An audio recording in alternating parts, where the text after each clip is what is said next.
Makanya kisah-kisah dalam haji sa'i, kurban, itu kisah-kisah robaniyah. Apa maksudnya robaniyah?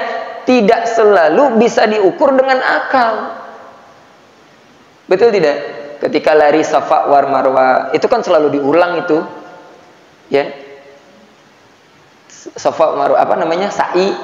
Ya, itu kan berarti apa? Perlambang dan simbol dari perjuangan. Nggak usah ngelihat dari mana. Kadang-kadang apa yang kita usahakan atau apa yang kita dapat tidak selalu berbanding atau bersumber dari tempat yang kita tuju atau tempat kita mencari nafkah atau asbab kita mencari nafkah.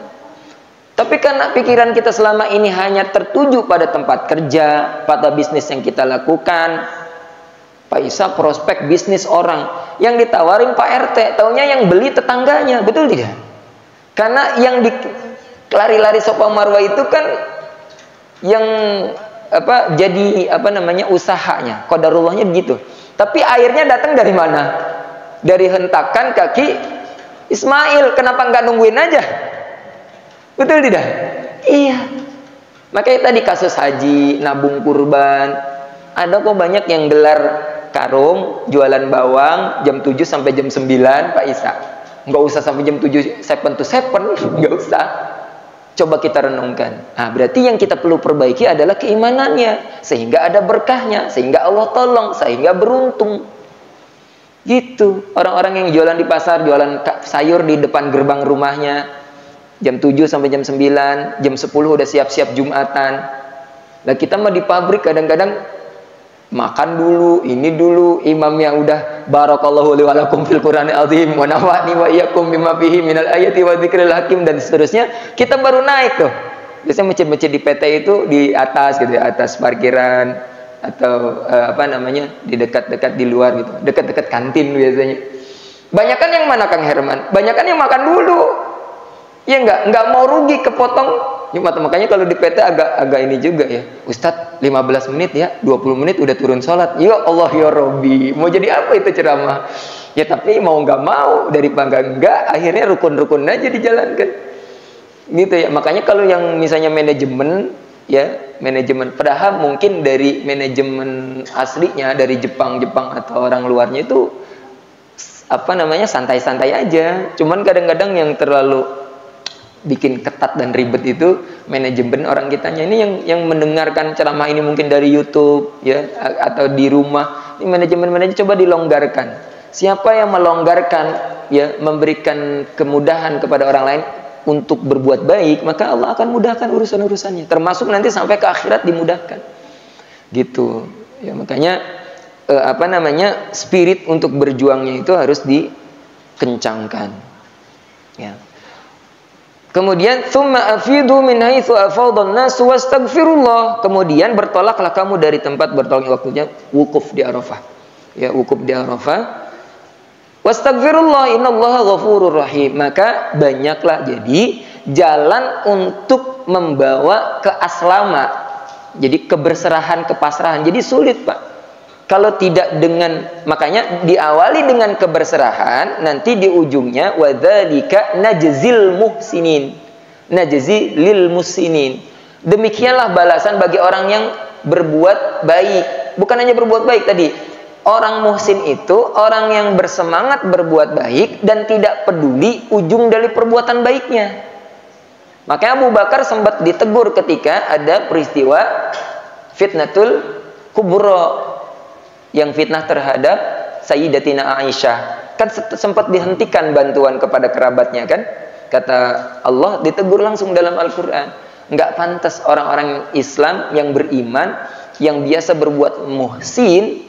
Jadi kalau disebut donatur itu muhsinin, sebenarnya sempurnanya itu, muhsinin itu sebenarnya nih, kalau kita posisinya sebagai donatur, enggak usah sering-sering meribetkan. Nanti donasi dokumentasi ya. Kalau posisinya donatur. Tapi kalau Pak Isa atau Pak Sarma sebagai fasilitator, kayak kurban, orangnya nggak ada, yang nggak usah repot-repot juga, pahalanya nyampe, gitu ya, pahalanya nyampe tanpa harus di apa namanya, saya nitip ini ya, serahin nanti berasnya buat duit apa, tapi saya minta fotonya. Kalau posisinya donatur, kalau dia benar-benar orang muhsin, sebenarnya nggak perlu.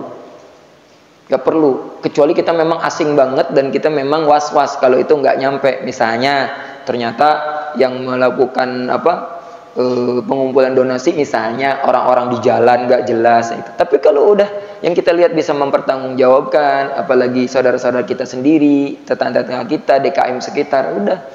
Tuh, ini kadang-kadang makanya kalau orang-orang yang jadi fasilitator itu si malakama. Karena orang duafa juga kadang-kadang kalau di dokumentasi itu merasa terhina gitu. Merasa merasa terendahkan gitu. Ada yang nggak nyaman. Kadang-kadang kita harus candid. Satu sisi kita harus laporan, di sisi lain kita juga harus menjaga marwah dan kehormatan orang yang kita bantu gitu.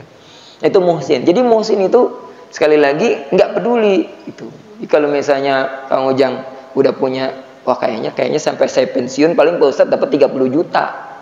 Sementara haji sekarang yang biasa berapa? 58 nih. 50-an ya, 56, 58. Misalnya nggak nyampe nih Ustaz sampai pensiunnya nggak nyampe. Kayaknya sampai saya misalnya usaha dagang paling banter misalnya 40-45 juta. Akal kita nggak nyampe, tapi didorong dengan takwa, didorong dengan iman, pembuktian doanya jalan, sedekahnya jalan, mohon sama Allah dengan yakin, insya Allah nyampe. Bahkan mungkin sebelum waktunya kita cita-cita, misalnya saya cita-cita 45, 50 tahun saya naik haji. Allah panggil, nih Pak Isa dapat haji plus. Amin nggak? Amin. Habisnya harus kenceng, amin. 50 tahun nih dapat haji plus. Nabungnya Kang Herman berdua sama istri, buka tabungan. Sekarang ada buka tabungan bahkan tanpa harus datang ke bank kan? Kalau yang bikin dari mobile banking itu tabungan haji. Dulu 500, 1 juta, sekarang 100.000 bisa buka tabungan haji. Nanti di akhirat bisa kita bawa ke hadapan Allah. Ya Allah, mungkin saya ini sampai meninggal enggak naik haji, tapi ini ya Allah, bukti saya ingin dipanggil, bukti saya bukan cuma doa, saya sudah nabung. Sampai ada sampai detik ini ada di kita misalnya ada yang belum pernah kurban, tabung kurban. Sampai misalnya pun enggak sampai akhir hayat kita, kadang-kadang udah nabung kepake buat orang tua. Kadang-kadang nabung, ada tetangga butuh, ada adik beradiknya yang butuh darurat, dipakai lagi. Sampai kita meninggal nggak bisa berkurban, nanti di hadapan Allah bersaksi bahwa pahala kurbannya nyampe. Tapi dengan syarat tadi, sekecil apapun yang kita usahakan harus ada pembuktian. Yaitu dengan keyakinan tadi. Jalan pertamanya adalah banyak melakukan zikir.